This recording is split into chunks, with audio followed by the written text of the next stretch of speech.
Malawak po ang entrepreneur at nagbibigay ng influensya sa tao yan, entrepreneurship. Kaya, ang tuwa ko sa inyo, umikot kayo, kung ano wala, yun yung provide mo. Okay ba yun? Now, I'll give you another idea. Okay, idea. Kasi nagtutrow ako idea sa inyo. Umikot-ikot kayo, pag-aralan nyo ang plans ng business, tingnan nyo kung anong business nandun, tapos malinis, marumi, may magandang dating, may presentation, then tingnan nyo yung means of transportation. Kasi kung kakarap-karap, ang forma-forma na sasakay, tapos marumi ang sasakyan mo. Ano ba? Parang sasakay doon. Siyempre, magbigay ka ng alternative ng malinis sa sasakyan, air condition pa. Kaya lang, meron lang. Handa naman mag-pilot ako eh. Basta maayos lang, malinis. Okay? So, lahat ng ahanapin nyo ngayon, kung kayo yung engineer, pagmasdan nyo lahat ng mga bahay, mga structure, mga highways, mga building, mag-offer mo na yun na yung wala nila, yun ang i-offer mo. Kung lahat ng mga bahay, diretso, hindi mo kung ng Philippine. O kaya Philippine. Kaya kasi sa Dubai, yung mga mahihirap na mga building, nasa Dubai. Ano ba, palapalipin ng mga building, sabi talaga, mahihirap yun. Bakit? Mahal siya, pero sila lang ang gawa na. Kaya eye-catch yun. Wow, tingnan mo yun. Kasi normal yung tuwing na building. Wow, di ba yan? So, anything na, kung ano man ang yung field, pag-aralan mo ang existing sa education, what is existing in the education, anong tawag doon, yung curriculum, everything sa education, pag-aralan mo, yung wala nila, yun ang i-provide mo. Halimbawa, yung droga, talamak. Ba't di ka mag-introduce ng droga na nakaka-addict ka, kaya lang, saan ito bubuti ng katawan nila?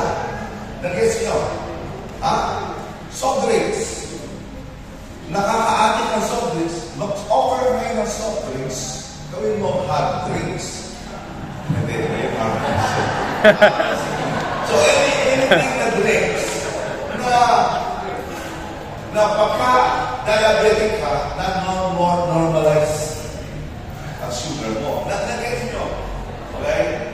Tingnan mo ngayon ang moda ng mga damit. Pag-aralan mo ang meron, ba't di ba mag-design ng ibang moda na mataba, payat, kaya galing? Di ba napasin nyo mga modelo, puro payat? Nakakita mo kayo modelo na mataba? Hello? Seriously? Paano naman mataba? Dahil matataba kayo. Kung hindi na lang kaya, halos lahat ng mga nagmo-model na lari, mo-model na nagmabagay, mga payat. Majority sa mga tao, mataba. Ba't dito gumawa ng mataba? Na nagmumuha silang payat. I'm steering your imagination and your perspective and yung thinking, no? Tsaka, ang payat-payat nila, nagmumukha naman silang hindi payat, di ba? Okay? Tapos, ang mura-mura lang, pero pagka-suit niya, parang siya ano yung pinakamahal na mga suit niya? Chanel, Louis Vuitton, LV. Sa akin, meron din tayong LV eh. Kaya lang, lumang ba? RL, meron din tayo eh. Kaya lang, Rusty Lopez. Okay? So, pag-mas din yun, another thing, I'm thinking your mind, okay? Sa majority ngayon, pag-mas din yun, people, many people now are health conscious na ngayon. Tama niya? Kaya marami na mga nag-workout, mga klaseng exercise, sports, mag-introduce ng mga bagay na non-existing ngayon, mag-introduce kayo ng bago. Ano ang existing? Huwag mo naman gawin. Mag-isip kayo na wala pa. Pagka wala pa, binigay ni Lord sa iya, putok sigurado yan. Lalo na yung gamot sa diabetes, gamot sa heart problem, anything na gamot, putok agad yan. Anything about health and extension ng buhay ng tao, isa sa mga kumikita ngayon, anything na pampaganda. Diba? Pampaputi. Paano puputi ang mga baluga? Paano maputi mo yan? Paano ba? Paano mayroon iitip ang maputi? Diba? This is very ironic. Pero yun, ako na batik yan. No kidding. You will go to Europe, you go to Canada, baka nakita nila yung ganitong kulay. Hingit na hingit. Pero sa atin, tinatawa natin ng Europe, diba? Yung puti, more sa pero ganyan ang kulay, wow! Gusto nila yung kanya-kanya kulay. Kaya, tingnan mo, paano, ito, puputo ito. Paano magkakaroon ng buhok at albo? I'm just studying your imagination. At saka, maging magaling kayong salesman na tutulang. Tutulang, huwag kayo sinungaling. Pagka tayo nagbibenta, mas magaling tutulang sa iyo exaggeration.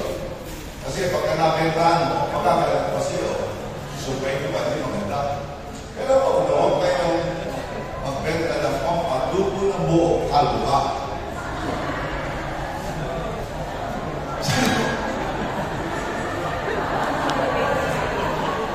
Hindi na kayo pampadugo ng buo. Wala. Kalbuha eh. Sino maniniwala sa'yo? So, I am just steering your imagination, creating bottom line. Look around, observe everything, anything na wala pa, non-existent, yun ay idalangin ng Lord na ibigay sa iyo. Okay, po ba tayo doon?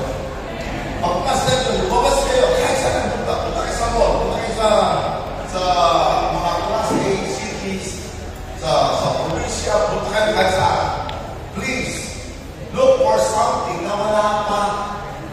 And mag-pray tayo kay Lord, Lord, bigyan mo ano bang kailangan ng mga tao dito.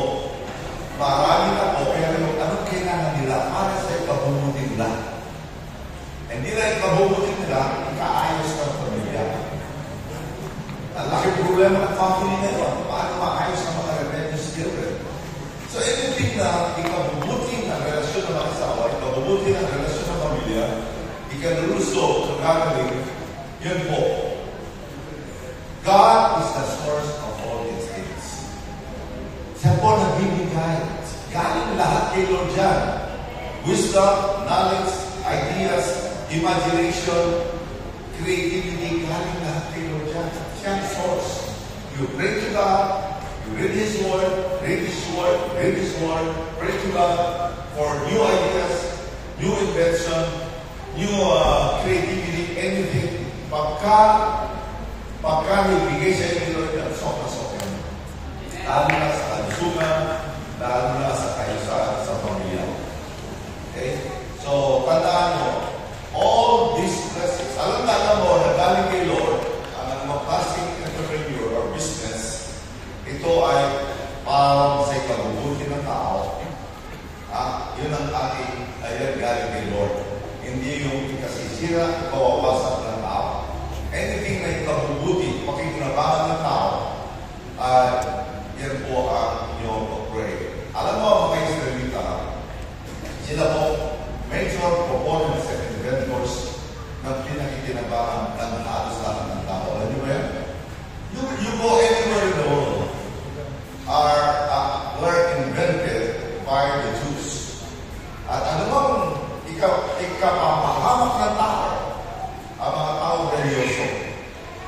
Mga religious people and godless people like like yung drugs. Saan galing mga major drug cartel sa buong mundo? Diba sa South Africa, South America. And these people are very religious people. Very religious. Look at gambling and alcoholism. Either religious people or godless people. You go to, I've been to Russia. Dahil godless yun. Tatlo lang sa itang Russia eh. And I went there. Alcoholism, drug addiction, and prostitution. Yun lang. Yun ang major kabahayan eh. Walang Diyos eh. Kaya nung nag-mission ako sa Siberia, pagdating ng ministry time, nagpo-forward ang tatangkad, ang magandang babae, ang sexy. Alam mo sa nila? AIDS. Why? Prostitution, drug addiction, and alcoholism. Yun ang kabahayan. Pero alam nyo, miraculously, they are being healed. So, itong mga bagay na hindi po nakakabuti sa tao sa level niya. Anything na para sa ikabubuti ng tao, galing kay Lord God. Maayos ang buhay, pakikinabangan ng mga tao, yan po ay galing kay Lord.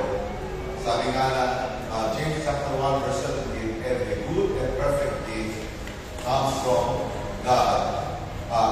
From God above sa niya. Yan ang mabuti natin. So, lahat po na mabuti bagay ay galing po kay Lord. Kaya, paano mangyari? Again and again, paulit-ulit, the key to all these ideas, imagination and creativity is in the Word. It's all here. Lahat po nandito. Lahat ng kailangan mo to start a new business, new ideas, new and fresh ideas, creativity and imagination, creativity, galing sa Holy Spirit. God has given you His Word, and then Jesus Christ stopped already the sin of humankind by His death on the cross. So wala nang sumpa. Jesus is destroying the curse sa buhay natin. He became a curse for us. He redeemed us. He restored everything. That is the role of Jesus Christ. And He's now our Savior, our healer, our deliverer, our everything that we needed. It's Jesus Christ. God Almighty, His Word and all His beautiful plans ay ready to balik. And then through the Holy Spirit, imaginations. Kasi sa Genesis chapter 1, sabi niya, in the beginning, God created the heavens and the earth. Hindi maganda yung sa susunod, and the earth was dark, void, and formless. Walang tsura. Puno na kadiliman, walang tsura. Ang mundo ito. And then the next word is, and the Spirit of God. See? The Spirit of God. So, the one who gives ideas, illumination, revelation, creativity, imagination is the Holy Spirit.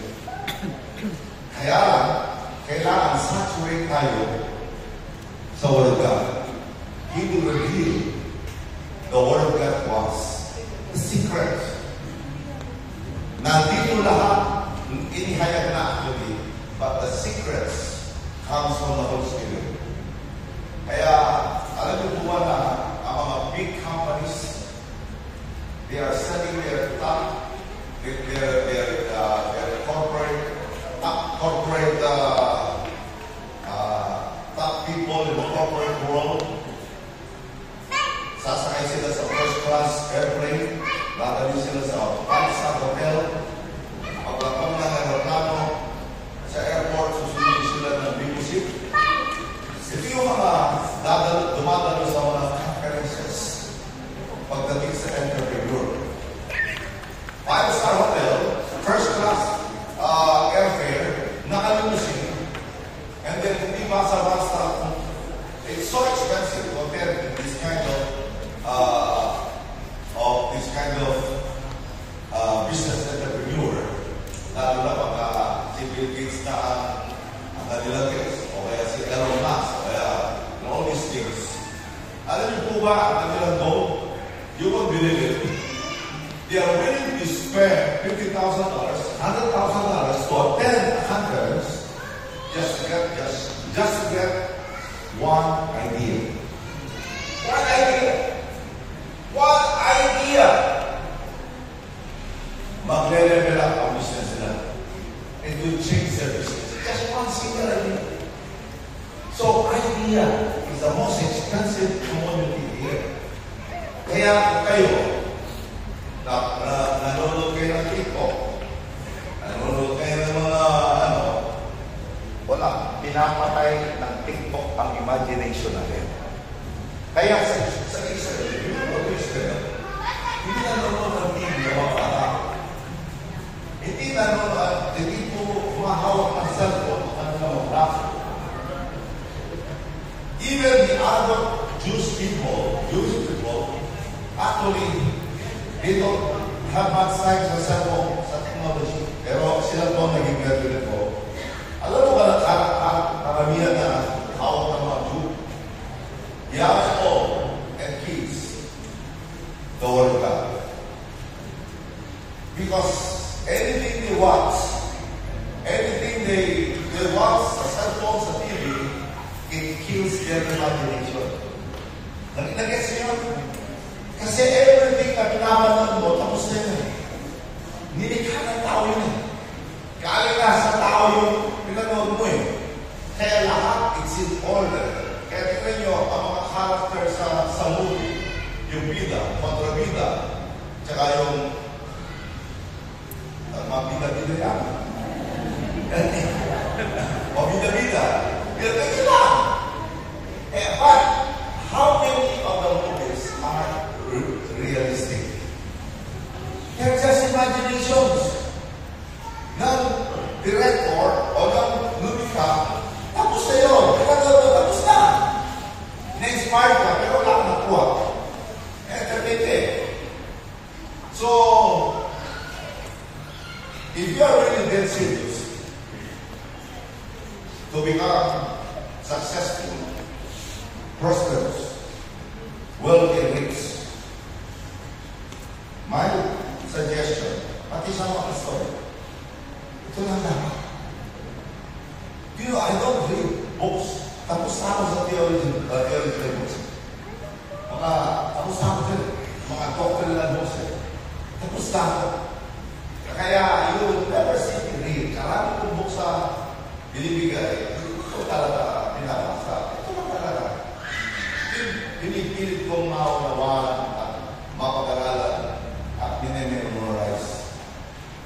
Kaya, kung hindi natin gagawin yan, bibigyan natin, mag-reverse tayo, bibigyan natin according to Berkhoff, according to John Calvin, according to Joseph Arminius, according to Tyndale, according to Jericho. Ano yung according sa salita ng Diyos? Where's the... Wala na. Okay?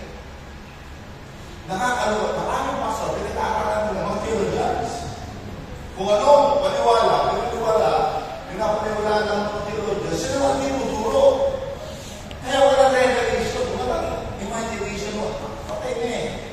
But if you will read the Word of God, kaya, nakita nyo, if you listen to Joshua, you would rather listen kay Joshua kay sa akin. Kasi si Joshua, wala sa theological background, wala sa seminary background, nag-aaral siya kay Rabbi Yosef, the rabbinic studies. Kaya kanyang approach, pagka binasa na konting komentary, kasi literal kasi may book. Pamasahin na dahil yung mga verses na binabasa, because the Bible is literal. Ang ginagawa natin, scripturize natin. Tapos interpret natin according to the Filipino mindset. Hindi. You won't understand the Bible if you will interpret the Filipino way. You can only understand the Bible. Ano ba yung mindset ng author na ginamit ng Lord? Ano ba yung culture nila? Ano ba yung language nila? Ano ba yung kanila kanilang kultura. Kailangan natin yun.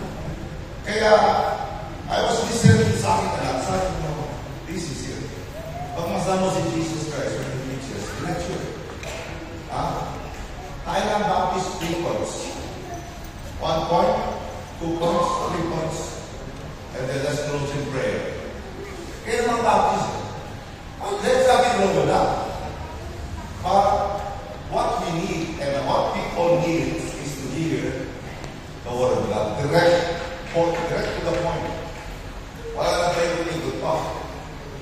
So, mga kapatid, kapit ka, nanay ka, kabataan ka, young professional ka, makanta ka, businessman ka, engineer ka, nurse ka, doktor ka, kahit anong vocation mo, saturate your mind with the Word of God, and you will be the best doctor, you will be the best student, you will be the best engineer, you will be the best teacher, you will be the best nurse, you will be the best designer in your own field if you are saturated with the Word of God.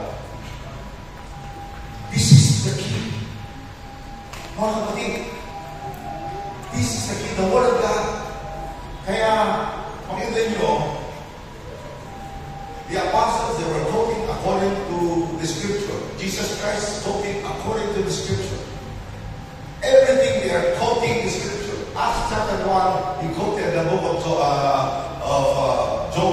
the coming of the Holy Spirit. They were always quoting the Word of God. Kaya tayo po, in your business, anong pinakahawakan mong salita na revelation sa iyo, the Lord? As an educator, anong pinakahawakan mong salita ng Diyos? To become an effective educator. And if you are a nurse, anong pinakahawakan mong salita ng Diyos? If you are a businessman, an engineer, carpenter, driver, magsasaka ka, lalo kung magsasaka ka, dami mga versions, ang pinakahawakan mong salita ng Diyos? O pinakahawakan mong salita ng ibang business na nag-start. There's nothing wrong with that. Pero dapat, first and foremost, ano bang pinakahawakan mo sa career na natusan kayo tinawag ng Diyos? Kung kayo po may ayaw na lupain, you are a farmer. Anong pinakahawakan mo sa salita ng Diyos so that your farm will produce a lot of harvest?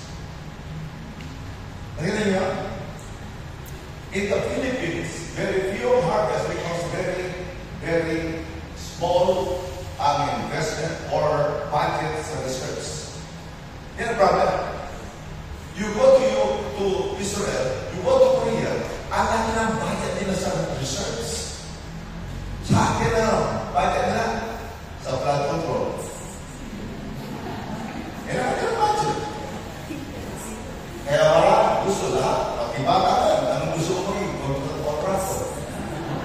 Ano pag-aral na? Bachelor of Science in David Economics. Pinagin niya. Pero ito, pero that's okay? Please, ask the Father, what is the Word of God na pinakahawakan mo to become the Father God wanted you to be? Ask the Father, what kind of Word of God na pinakahawakan mo to become the kind of Mother God wanted you to be? As a student, anong pinakahawakan mo sa salita ng Diyos? It may be Jeremiah 29 verse 7, it may be James chapter 1 verse 5, the source of wisdom, God Almighty. In your business, anong pinakahawakan mo? In business, maganda pa hawakan ng Proverbs 13 verse 32. The wealth of the unrighteous will be transferred to the righteous. Tandaan nyo, ang yaman ng mundo ito, matatransfer sa iyo. Paano? Magkano business ka? Nagtinta ka ng health products. Hindi yung mga may sakit na unrighteous, bibili sila, yung mapupunta sa iyo. Meron na. Do you understand this? Akala nyo, hindi na rin na, hatapin sila. Hindi. Because of your products, because of your expertise, the devil will be literally transferred to you. Ganyan po. Kaya, the Word of God is really saturate. Kaya, the key to conquest in Joshua is the word of God. Joshua chapter 1 verse 8. This book of the law shall not depart from your mouth, but meditate on it day and night. Then you can go according to what was written therein. Then only then you will have success and prosperity. Conquest, victory, success. The key is the word of God. Kung businessman kayo, pwede nyo gawin yung Psalm chapter 1, verses 1 to 3. Blessed is the man who does not walk the counsel of the ungodly, who does not stand in the seat of discomfort, in the ways of the mockers, who does not sit in the seat of the scornful, sabi niya. But his delight, verse 2, is in the law of the Lord, and by his law he meditates day and night. Look at verse 3. Ang ganda niya. And he is like a tree firmly planted by the springs of water, which yields fruit in its season. His leaves does not wither, and this is my favorite. Whatever he doeth prospers. Talking about the Midas hand. Ano yung Midas hand? Pagkalawa kayo naging ito. Ganyan din. A man who is a businessman or businesswoman saturated with the word of God. Ano bang buksan ng business? Ano bang pahiwatig o bibigyan ng business na magtatago ba yun? Amen? Whatever he do, prospers. Whatever his hands will do, prospers. Magtatanong siya sa kana. Baboy sa kana. Kambing sa kana. Everything na kanyang bubuksan sa kana. Ito yung kulang sa Pilipinas. Ang investment sa research na konti, ang budget sa investment, budget sa farming. This is an agricultural country. Huwag natin magpapilitan na maging ibang bansa. Pwede siya i-balance ng industrial. Pero to me, mag-focus tayo sa agriculture, sa fishery, sa forestry, all these things. Hindi mo pwede kainin ng cellphone, mga computer, mga technology yan. What people needs even in the last days is food. Pakalawa lang ang damit. Kahit na Louis Vuitton pa rin yan. Kahit na Hermes siya. Kung laman naman nagkikasin oil. You know, kasi ni Mario Keo. Naka-Hermes kasi. Naka-Hermes na, pero ebig said, ano yung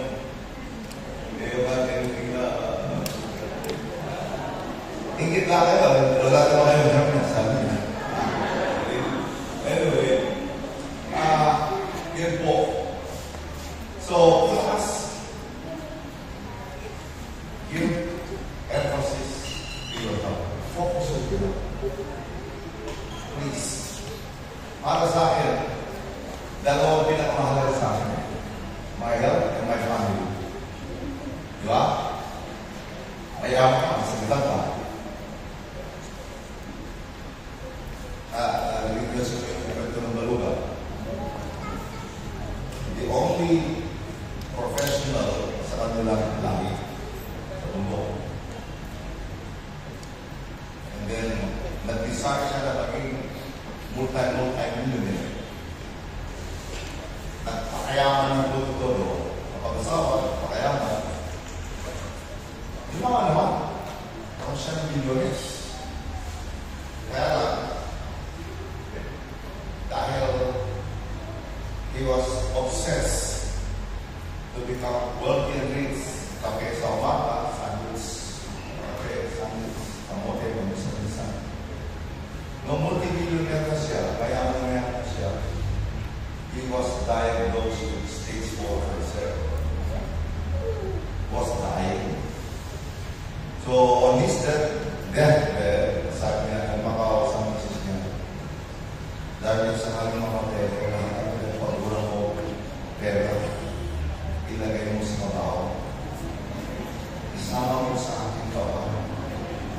pinagpagulang ko yan, akin yan.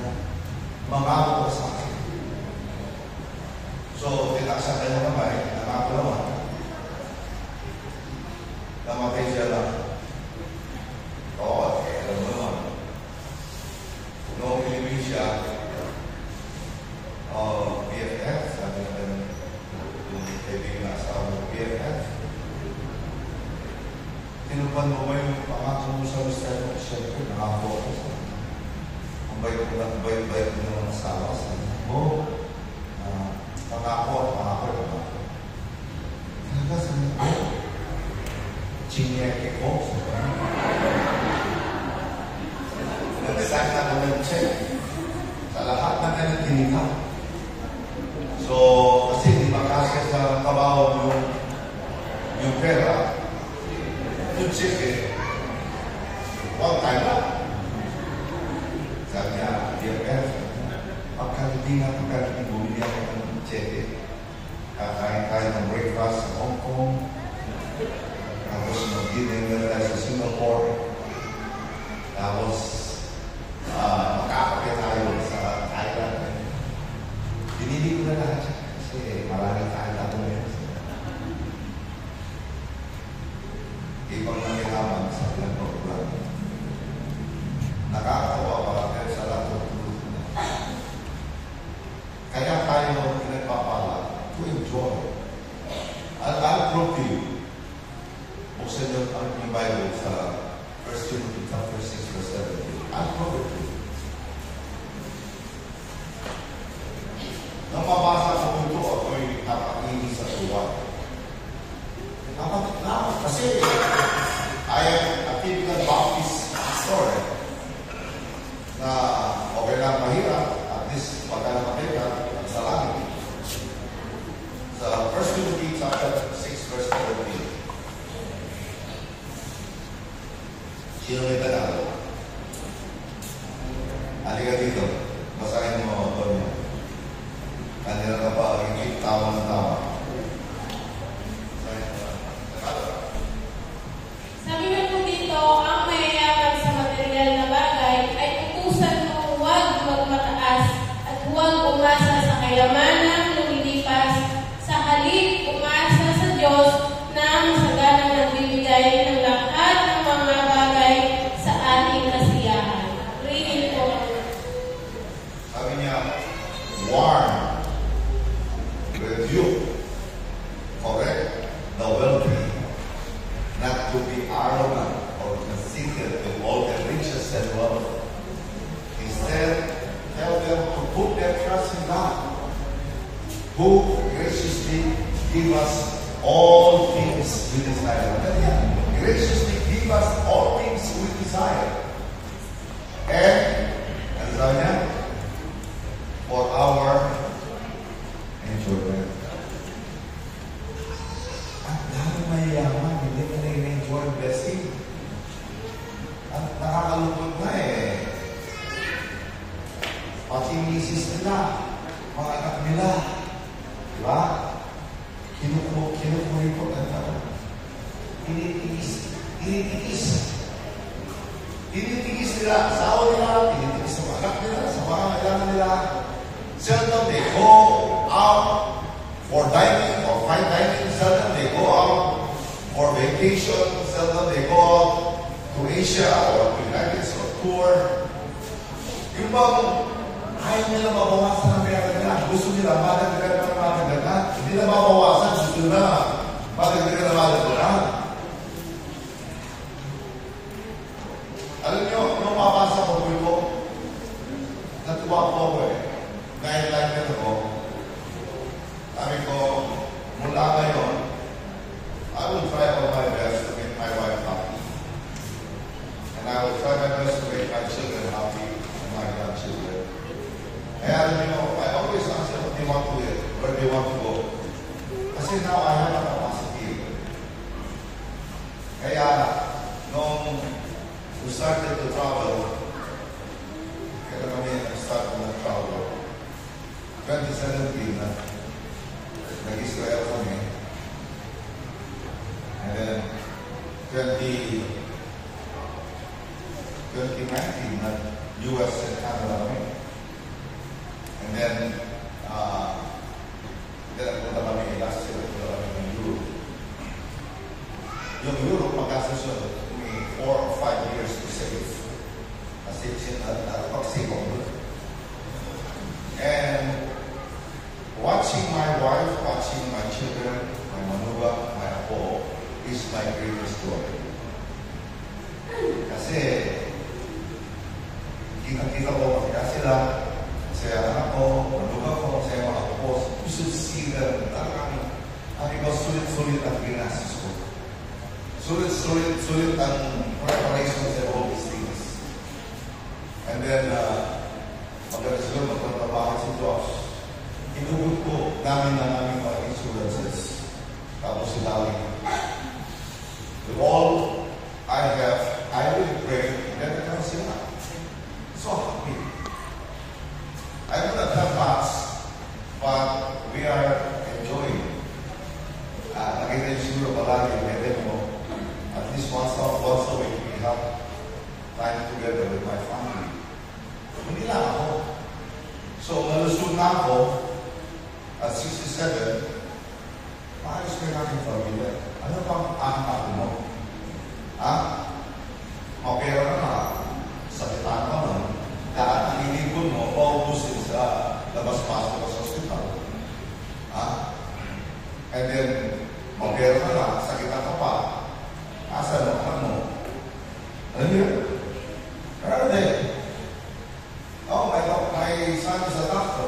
My daughter is a lawyer. My other son is a businessman.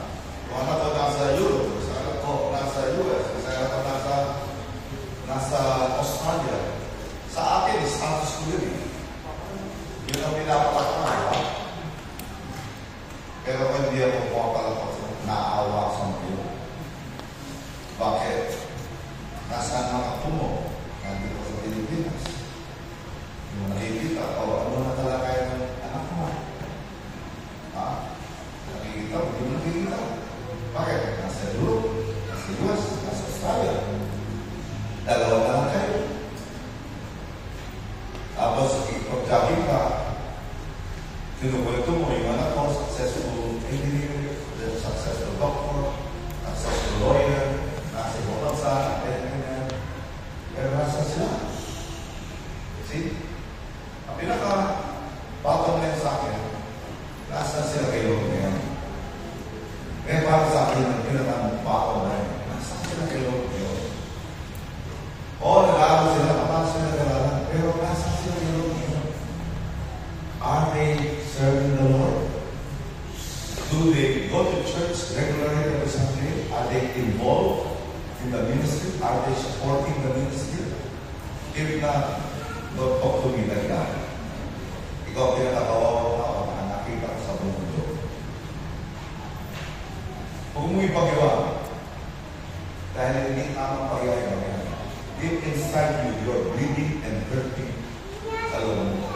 Malungkot ka. Where are your children? Where are your grandchildren? Sakitan ka.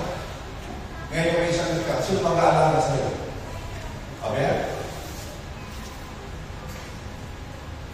Kaya mga anak mo, papalad ka na kung makakauwi at least once a year at dalawin ka. So hindi ko kita kinainin na at least ako, pagkatapos mo sa church, diretso sa mga tuwa. Wala ka tayo. Kasi sabi ko, dito na kayo kumain.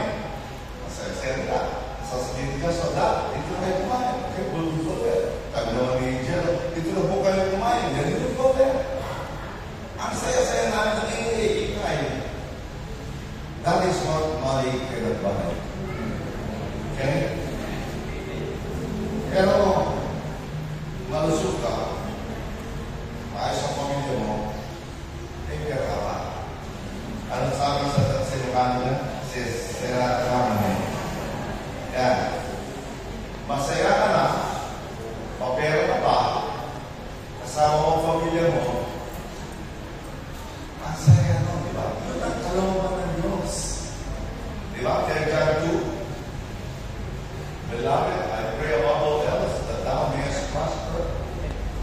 being health, physically healthy, being healthy. Beloved, I wish above all else that thou mayest prosper financially, being healthy physically, and as thy soul prospereth and spiritually. Three dimensions of prosperity: physically healthy, financially wealthy, spiritually happy. Happy nga,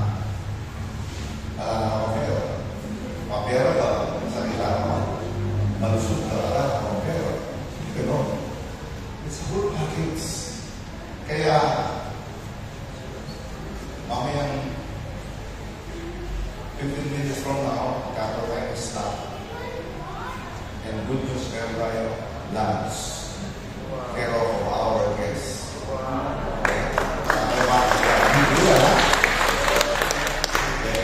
Now, I have given you, I have still your mind.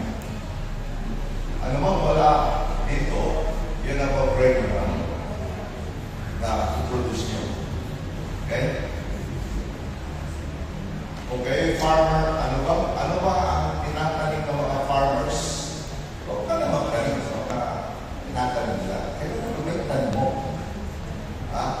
Kung mga manok nila, every 30 days, naka-harvest, hindi healthy yun. Puro chemical lang kinakain ng tao. Mag-iba ka naman ng poultry na native, na organic. Kasi, ang organic, every 6 months yata ang harvest. Matagal din ng native, right? 6 months ba? O 9 months. 7 months. Organic. Kaya lang, magkano yung normally kasi ang 45 days yan. Baka ngayon, puro kaya chemical yun. Pati mo ibenta ang manok mo ng 400 to 500 pounds. Pipili ng tao yan. Kaya walang chemical yan. So, mag-alaga ka. The same. Kambing. Mga baboy. Pinapakay mo tao, mga baboy mo. Alaga ko, alaga ko. Hindi maganda yun. Pinagbabawal ng Diyos sa baboy. Tapos nag-alaga ng baboy. Parang hindi mabino, pero nagtitinda ka naman ng nakala. Hindi ka na nilira, pero nagtitinda ka ng sinalaga. Pati ka rin. So, ang daming pwede talaga. Kambing, tubang. Alam niyo ba na mas matibay sa sakit ang tubang ay sa tubig? Alagaan niya.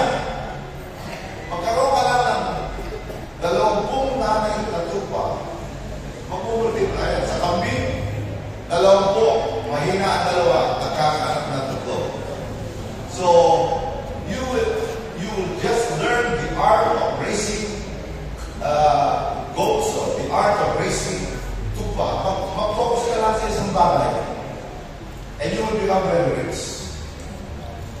Yung engineer na narinig ko kay Madam Ason sa PEU, University, contractor siya, yung well.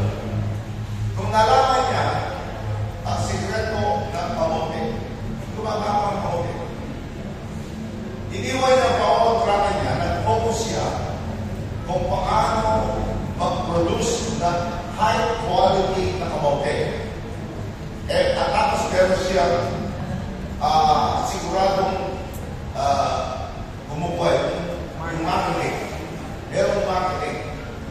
So, meron siya 1 hectare, at nakabili siya another 1 hectare pa rin ngayon. And he's harvesting crops of kamote. Quality na kamote. And it's very, very rich now. Kamote pa lang yan. Kamote. Huwag sa kamote. Yung kaibigan ni Pastor Paul, pinsan ko yun. Si Dr. Bethlehem yun. Dr. Richard Thorne sa amin, sa Ascom. Nalaman niya ang sikreto ng kamote kahoy. Nalaman niya ang sikreto. So, nagkaroon siya ngayon ng kamote kahoy.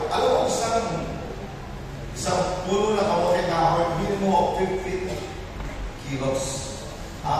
Ilang kilos pa sa to 30 kilos. Isa. Puno. Imagine yun. And is the number one exporter ng kasama sa buong Pilipinas. Hindi ko alam kung 60% o 70% siya nag-export sa buong Pilipinas. Itong yung pinsan kong si Dr. Richard. Kawagi pa lang yun. So, mag-isip kayo sa kung meron kayong lupain o kaya yung iba sa nila, yung iba dragon fruit. Kung mag-introduce ka na kasi dalawa lang dragon fruit. Yung puti at saka yung maroon. Kaya paano kung mag-produce ka ng pink? Or blue. Ikaw lang, meron ka nun. Ang sinasabi ko dito, you will learn the secret.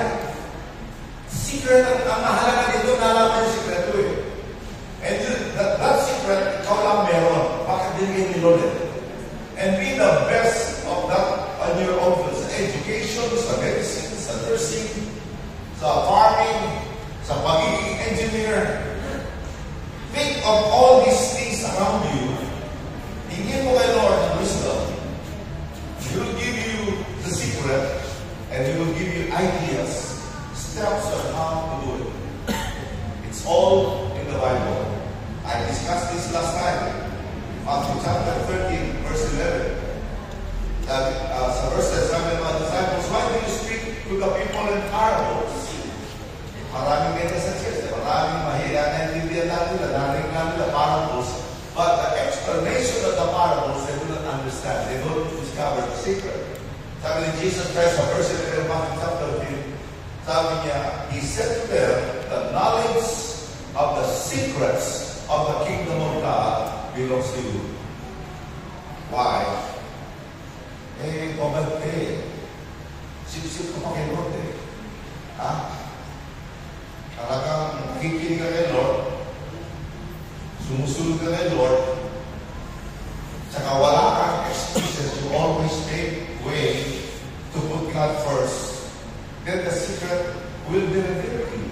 The secret to help deliver. The secret to build a school or anything. The secret in education. The secret in agriculture. The secret in fishing. The secret in forestry, in natural husbandry, and all these things. Mga bulaklak, mga puno kahoy, everything. Wala yung sikreto. Kung kayo'y mga karpintero, wala yung sikreto kung paano gumawa ng tamang na maayos, maganda, kailangan meron ka ng ideas. You will learn the secret. And then I told you, once you discover the secret and God revealed you the secret, kasi sa church, they hear only parables. They do not understand the teachings. It's like a parable to them because they are not willing to pay the price, the cost. They are not willing to put God first. They are not willing to honor God. They are not willing to obey God. Kasi they do their own way. Parable lang lahat ang narinig nila. But you would like to make a difference to the blessing to the world. Just like Abraham, when God told him, sabi niya, I will make your name great, you will be a blessing. And then sabi niya, I will bless those who bless you, I will curse those who curse you. And because of you, I like to come 7, because of you, all peoples on earth will be blessed. Because of you. Because of your business, many people will be blessed. Many marriages restored. Many families are restored. Those who are sick, they are healed. Those who are discouraged are being encouraged. They will find hope to those to the hopeless. So you will discover the secret. You pray to God about the secret. He will reveal you the secret. He will give you steps on how to do it. And then pagkatapos noon, there are the secrets, according to Matthew chapter 13, verse 11.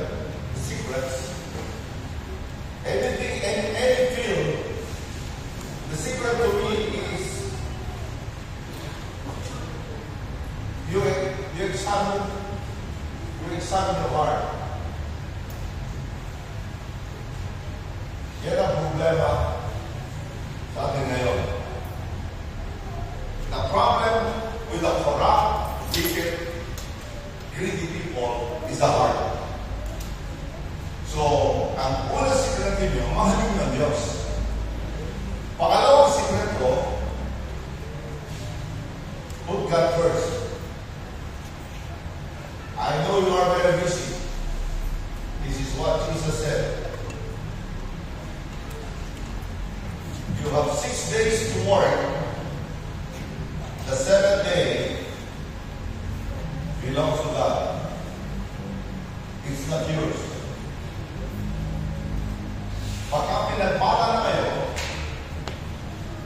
huwag niyong isama ang 7th day sa bakasyon nyo. Isama niyo lang ang bakasyon mo, ang Monday to Saturday, sa inyo. But the 7th day, kay Lord God. Hindi akin ang ikapitong araw. Kay Lord God. God bless the 7th day. He belongs to Him. He rested. So, you have all the time to work, to have vacation, to do anything from Monday to Saturday. It's all yours. But the 7th day belongs to God. But every day, pag gising mo sa umaga, ang laman ng utak mo, isip mo si Lord. Bago mo matulog, si Lord ang salamatan mo. Sa lahat ng ginagawa mo, bawat step mo si Lord. Okay? So, put God first. And then, ito yung kulang sa business people. I want you to be a righteous businessman.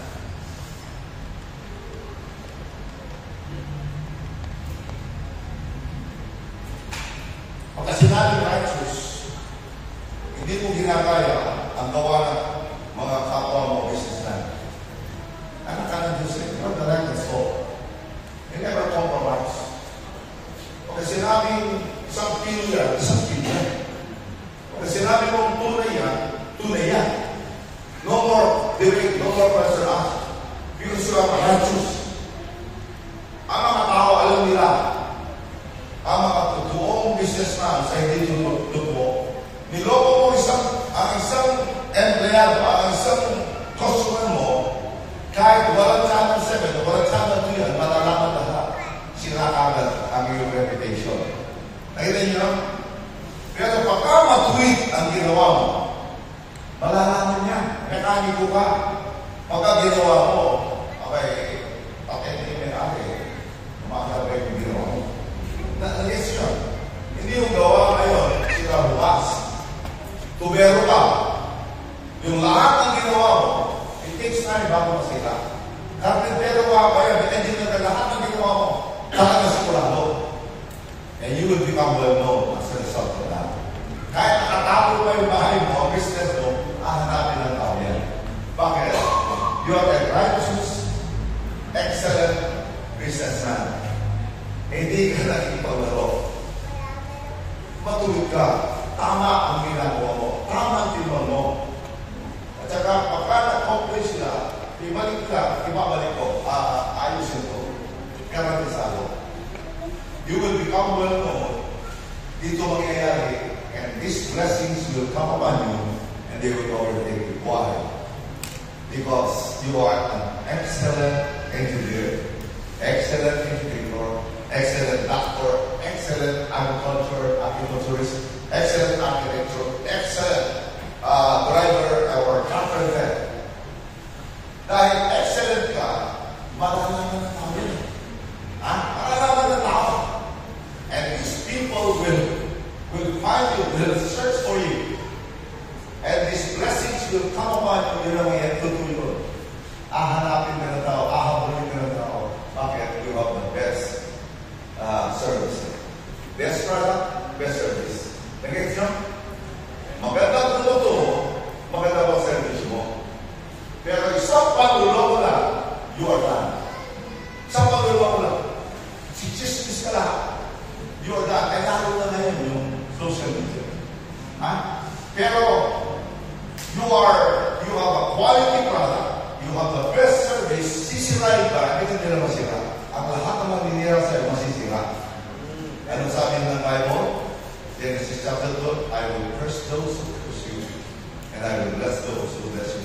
darating.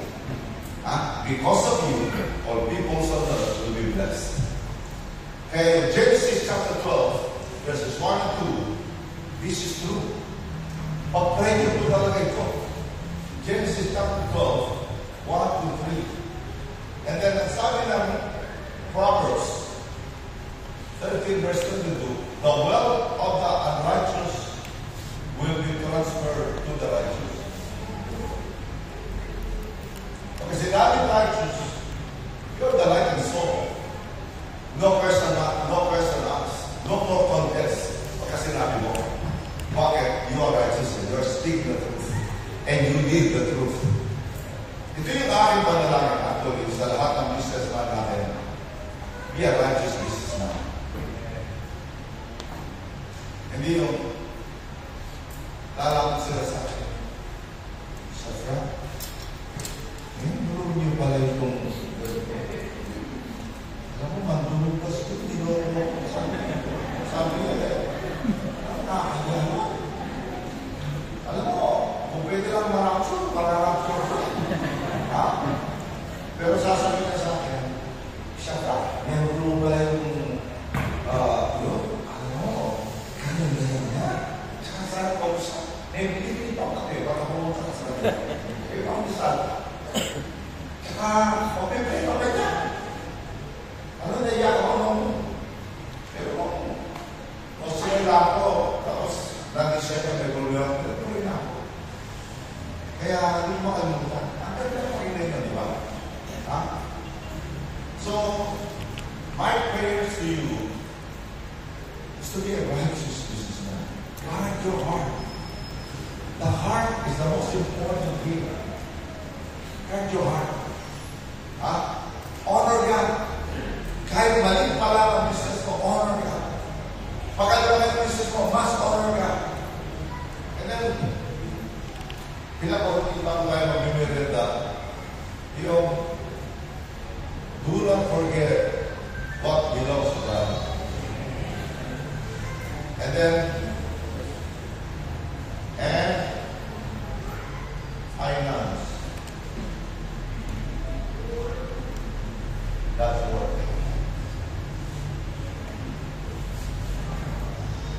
Let me share with you message from Mark chapter 10, 29 to 30. This is a very powerful one.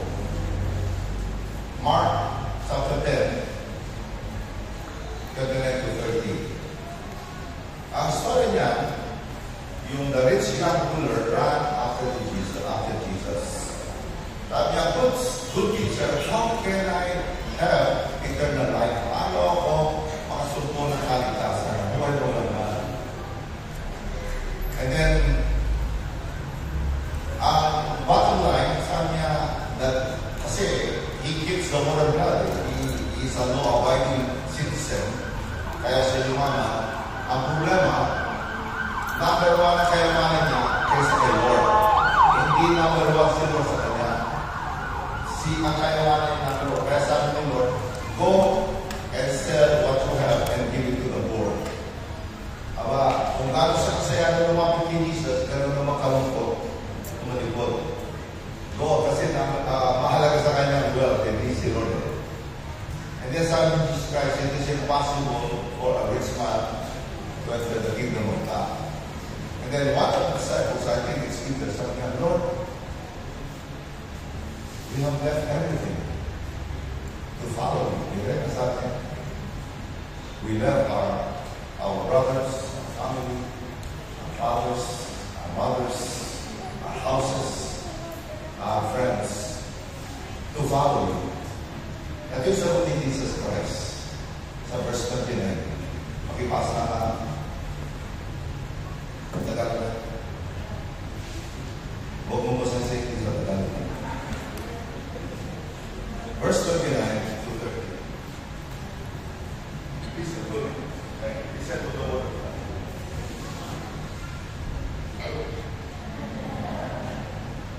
Sabi ko na sa verse 29,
doon, mga bahay, mga kapatid, mga ina, mga anak, at mga lupain, ngunit may kapatid na pagbubusin. At sa panahon darating, magtatango siya ng buhay na walang hanggan. Pagka pinagpapala ka, marami ka rin. Pagka naghihirap ka, marami ka rin. So, pagka pinagpapala ka, marami ka rin. Sisirahin ka, di ba? Yung talang mentality, ang tawag dyan. Mentality. So, 100-fold in this present life and future. Kaya ngayon pa lamang, kaya kung gusto mong pumunta at masenso, magkaroon ng outbreak o breakthrough ang business mo, abay, ito po talaga. Bukas ang langit, walang ahadlan sa'yo, talaga. Pag sinabi bukas ang langit, north, south, east, and west is open to you. All opportunities open for you. And then if you will finance, nag-suporta ka sa gawain ng Diyos at sa manggagawa ng Diyos, God's work and workers. Binabantayan ko ngayon yung mga nag-invest sa mission. When I go to Nepal, when I go to Europe, when I go to US, binabantayan ko mga nagbibigay sa akin doon. Kasi sila nagpa-finance ng mission. And kung mission ko yun, I do both local and international ministries. Anyway, now, is this real 100 times? Hindi 100 times. Now, Jesus' word is literal.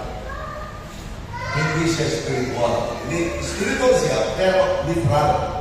Sinabi literal, totoo. Hindi siya kakikisip or future but present. Now, noong una nagkaroon tayong business entrepreneur, guest natin yung billionaire si Betchay, di ba? Kaibigan natin sa Jose. Nagkaroon ako ng idea sa kanya, sabi ko, ano? Now, sino sa'yo dito magsasaka? Ako magsasaka, okay? Isang binhi ng palay, tumubo. Ilan? Pastor Jude, yung ganyan. Sulit. Isang binhi. Isang butil. Tumubo yan. Ilan? Sabihin na natin, lima na lang. Bawat isa no, may bunga. Bilangin mo kung ilan yun. Yung butil niya, yung isang buhay niya, mahina 25. Sa isang buwan, 25 times 5, ilan? 125. Sa limang huwag parang no, isang butil. Nakuha siya, yung bawat sa ano, tigil 25 na 125. So, it is more than literal. Nakita nyo? I'll give you another example. Isang mangga, kinanin mo, namuha, ilang buwan? Marami, right? Literal. Another example. Mais, isang butil. Tumubo. Ilang buwan? 3 na lang. Kunin mo ang isang mais, alisin mo lahat ng ilan yun. Nasubukan mong alisin na, bilangin mo kung ilan yun. 50 na lang. 50 na lang. Sa isang mais, 3 yun. 150. Now, that is literal. Kung yung gawin is spiritual. Literal ang turo ni Jesus Christ. Kaya sabi niya, pagka tumubo, nahasik sa mabuting lupa, ang problema sa atin, kaya hindi nagkakatotoo na nahuhulog sa may daanan. Dumating ang ilog, tinuka, tinaya, ikalawa, nahulog sa may batuhan. Tumubo, sumikat ang araw, hindi nakunan na namuha patay. Ikatlo, nahulog sa may dawagan, mamumunga na, kaya lang nasa kansya ng mga dawagan. Pero ikaapat sabi niya, ang isang binhi, nahulog sa may magdadawa. At namuha na, 164